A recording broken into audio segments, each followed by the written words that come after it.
যে কঠিন কাজ করতে হবে ব্রাজিলের, পা পিছলেই হবে মহাবিপদ। যে সমীকরণে দ্বিতীয় রাউন্ডে খেলবে ব্রাজিল, যে কাজগুলো করতে হবে ব্রাজিলের, না হলে দ্বিতীয় রাউন্ড খেলা অসম্ভব। চলুন এক নজরে সেই সমীকরণটা মিলিয়ে নেওয়া যাক। অনেক আশা আর অনেক প্রত্যাশা নিয়ে এবারে বিশ্বকাপ মিশন শুরু করেছিল ব্রাজিল। দলে ফিরেছিলেন নেইমার জুনিয়র। তিনি হয়তো খেলবেন, তাকে নিয়ে প্রতিপক্ষ থাকবে আলাদা চিন্তা, আর সেই চিন্তা থেকে আলাদা একটা অ্যাডভান্টেজ নেবে ব্রাজিল, কিন্তু সেটা আর হলো না। নিজেদের বিশ্বকাপের প্রথম ম্যাচে মরক্কোর বিপক্ষে যে গোল নিচে মহড়া দেখিয়েছে ব্রাজিল, এখন তো দ্বিতীয় রাউন্ড খেলা নিয়ে চলছে হিসাব নিকাশ, সমীকরণ, অনেক কিছু।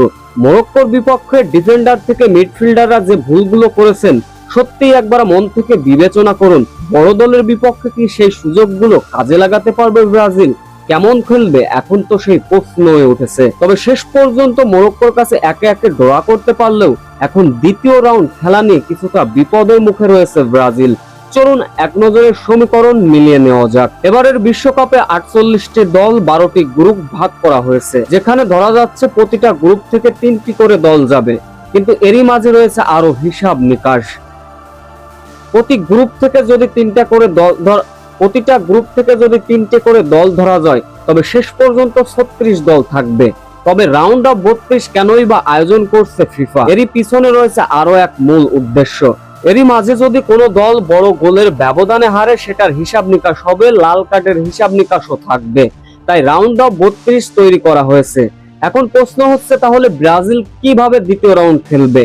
ব্রাজিল ইতিমধ্যেই বিশ্বকাপের মঞ্চে একটি ম্যাচ খেলেছে মরক্কোর বিপক্ষে। সেই ড্রর কল্যাণে একটি পয়েন্ট অর্জন করেছে ব্রাজিল। ব্রাজিলের দ্বিতীয় ম্যাচ রয়েছে হায়াতির বিপক্ষে। সেই ম্যাচে তো অবশ্যই জিততে হবে ব্রাজিলদের। কিন্তু যদি হেরে বসে, তবে ব্যাক ফুটে চলে যাবে ব্রাজিল। স্কটল্যান্ড হায়াতির বিপক্ষে যে অসাধারণ খেলা দেখিয়েছে, আমার মনে হয় ব্রাজিল ম্যাচও হবে প্রতিদ্বন্দ্বীমূলক ম্যাচ।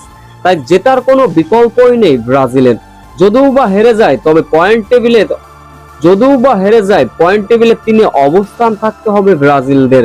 অবশ্যই হারের ব্যবধান হতে হবে কম, গোল হতে হবে কম, আর জয় পেলে তো কোনো কথাই নয়। একেবারে রাউন্ড অফ 32 তে চলে যাবে ব্রাজিল দল।